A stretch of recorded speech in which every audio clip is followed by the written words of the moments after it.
अरे बैठ भैया आगे ना। उतरबा। अरे बाप रे, बड़ा भारी बा। आए भी ना।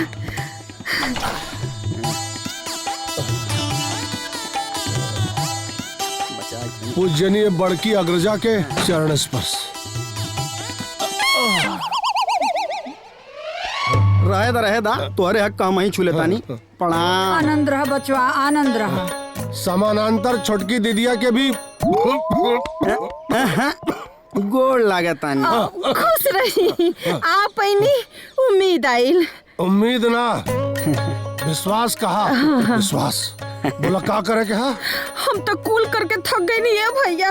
अब जवन करे के बाद तो ही के करे के बा। उपचार से पहले आरोग्य मंत्र पढ़े के पड़ी। आरोग्य मंत्र।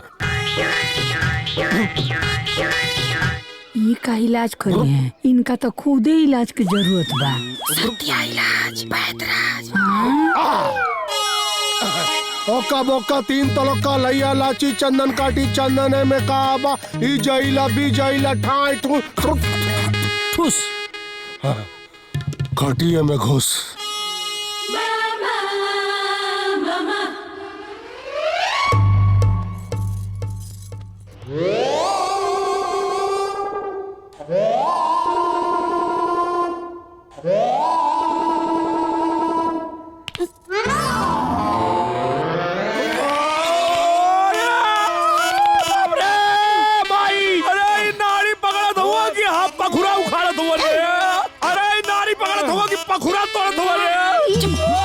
मतलब का मर्द के दर्द ना होला, आदमी बर्दाश्त करा।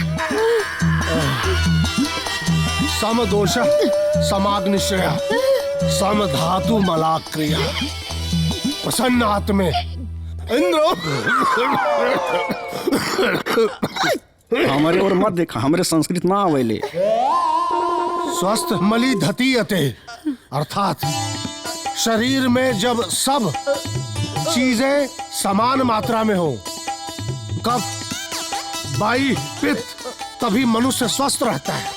एकनी के पित्त प्रबल बा, शरीर में गर्मी प्रचंड बा, न मन प्रसन्न बा और न आत्मा दिदिया। तब एकर क्या उपाय है बाबू? ए चला। जी गुरुदेव। लिस्ट बनाओ। हाँ बोल जाए। 10 किलो प्याज। 10 किलो प्याज। 5 किलो मरचा। 5 किलो मरचा। का करवा मामा। और लिख 3 किलो दही। 3 किलो दही। 4 बर्फ का सिल्ली। 4 बर्फ का सिल्ली। चुप रह, रोक इलाज होता, सब इलाज होता, तोहरा इलाज होता। और 2 गो ड्रम। 2 गो ड्रम। 4 गो। 4 गो जनाना, 4 गो मर्दाना। हाँ हाँ।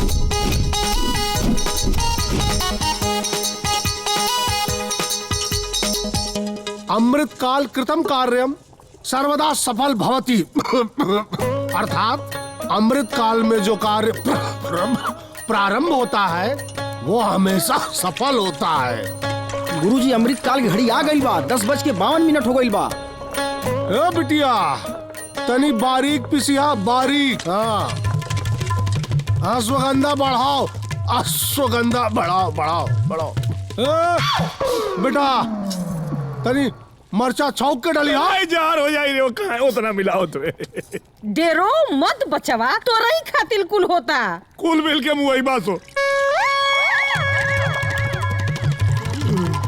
ना बाबा ना। ए मामा मामा मामा एक सुखवा के गोली बना दा, हमें के ना पिपाई भूल बना तो देखा उल्टी हो जाए मामा। ना मामा। अब पी ले बेटा, पी ले पी ले। ना मामा ना, देखा हमार पोटी कमजोर है, हमें के पिया हमार पेट जरे लगी। ये पात्रस है बेटा, पात्रस। अरे कुछ ना हुई, मामा जाए दी मामा। ना ना ना रहा है मामा, पीना तो पड़ेगा, तभी तो वंश आगे बढ़ेगा। ना ना ना रहा है मामा, मामा रहा है। ए माई माई माई माई माई माई सुन सुन सुन सुन, क्या पियाले नहीं का होई कि ना होई? लपिया लपिया हम क्या कुछ हो जाए तब? कुछ ना हुई बचवा, कुछ ना हुई। नहीं बाकी खतरे जान पता न कहां बने। अरे ना बोले कि ऐसे। एक सांस पी लो बेटा। अरे जिया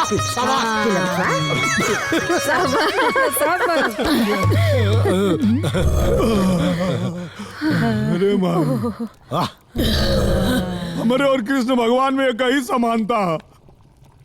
कैसन समानता बेटा? दोनों जनी के मामा एक के नियन बाड़े। ना, फर्क बेटा, वो मामा बच्चन के ऊपर भेजा के व्यवस्था करत रहे और ई मामा बच्चन के नीचे लियावे के इंतजाम कर रहा बा, वंश बढ़ावे के। अरे तू लइकन नीचे लियावे में लइकन के मतारी बाप के ऊपर भेज देबा। अच्छा हाँ ए चला जी गुरुजी। लियो कर करस। बेटा पीने तो पड़ेगा ही। हाँ पिला पिला। ना मामा, ना मरचा, ना मामा मरचा, ना मामा। पिया पिया। हे तू पिला। हटा दो माम पिया था, तू नहीं पिला। तो क्या ना बच्चा पैदा करे खातिर पिया उतरा नहीं आ। हमारे मुंह में काय उगिल डाले रे? ए चला। जी गुरुजी। अरे पानी लेके आओ जल्दी। अरे बाप रे बाप, एक घूंट अगर भीतर चल जात ना तो बुढ़ौती में हमार खटिया खड़ा हो जात। बोका बोका तीन तलोका लैया लाची बर्फम समर्पयामि। कन्या पक्षे बर्फम समर्पयामि, दुग्धम समर्पयामि, जलम समर्पयामि,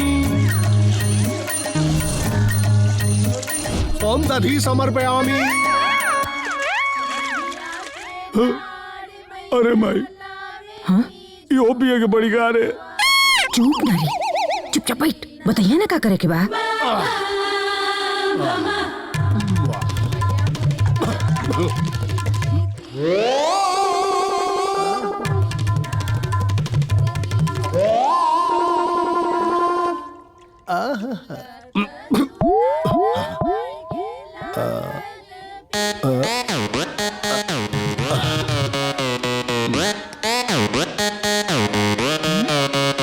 कितना?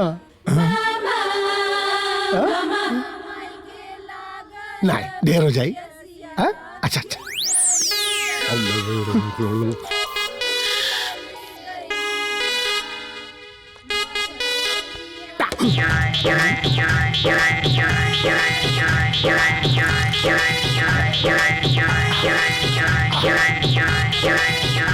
तो पुत्र जाते ना विद्वान धार्मिका कतिश तस्मो दरबारा किन्न सूकर साव का।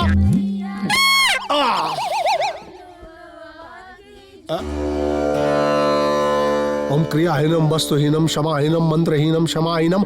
जाओ बेटा पिए के ना, ओकरे शीतलता के अवशोषित करे के बस। का घोषित करे के? घोषित ना, ओकर शीतलता बाह्य रूप से अवशोषित करे के। चला इन लोगन के जल समाधि दा। चला जल समाधि करावा इन लोगन के। मतलब तब में डूबावा। हाँ ले जा। भैया ठंडा भैया। बोका बोका तीन तलोका लैया लाची चंदन काटी चंदने में काबा इजैला बिजैला टाल टूल टूट टपवा में घुस।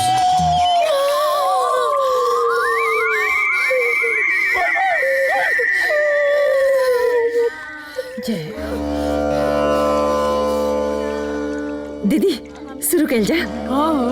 जुक जुक जिया सुलाला नवा भवनवा के भाग जागल हो। वंश बढ़ावे के ना, वंश खत्म करे को उपाय करत हो रे। बेटा अशुभ अशुभ बात ना, शीतल जल में बड़ा लोग मन के शांत रखा और शुद्ध शुद्ध और अच्छा बात करा दो। चला। जी गुरुजी। स्थिति सूचक यंत्र लाओ। जी गुरुजी। जल्दी लाओ बेटा। हाँ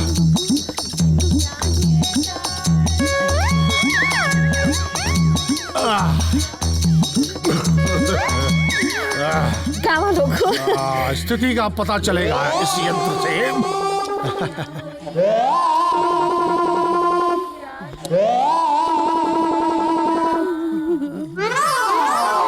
अच्छा, मन शांत, तन शांत, पित्त शांत, बाई शांत, सब शांत।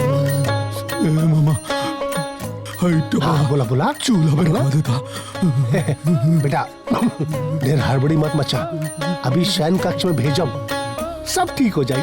घबराओ मत, मन शांत रखा एकदम, तन शांत मन शांत। गावा बहनी लोग गावा गावा लो। हाँ दीदिया, हाँ अब क्रिया अपने परिणाम की तरफ जा रहा बा।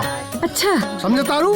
हाँ, खुशी मनावा लो, वंश के आवे का इंतजार करा, सब बढ़िया होई, मिठाई बैठा और हमके गोरे जरबिया ले ले। अरे भैया, दीदिया, अरे काहे नहीं? वस्त्र पहना के शयन कक्ष में ले जाए लोगन को। चलो भाई, अच्छा। उठावा। उठावा।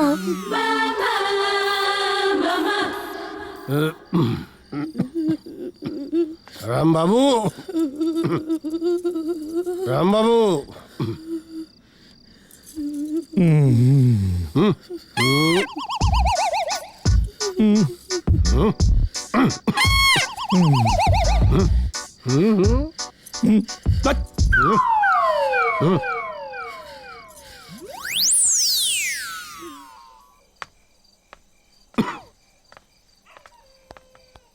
इनसे कुछ ना हुई। वैद्य जी, जय फूल खिली ना?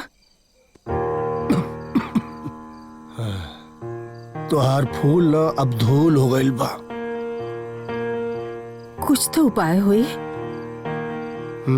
उपाय बा ना? उपाय? अच्छा, तू अपन बिया काला। हमार क्या कर दिया? हम क्या कर दिया? अरे हम क्या काम मारा तारू? अरे भाग रे चेला, जल्दी भाग। अरे तो बुढ़िया बुआ गली। अरे बाप रे, अरे बाप रे, सही जगह में मारा दिया एकदम, सुन के बुढ़िया। अरे बाप रे, लाल के लिए आ गया।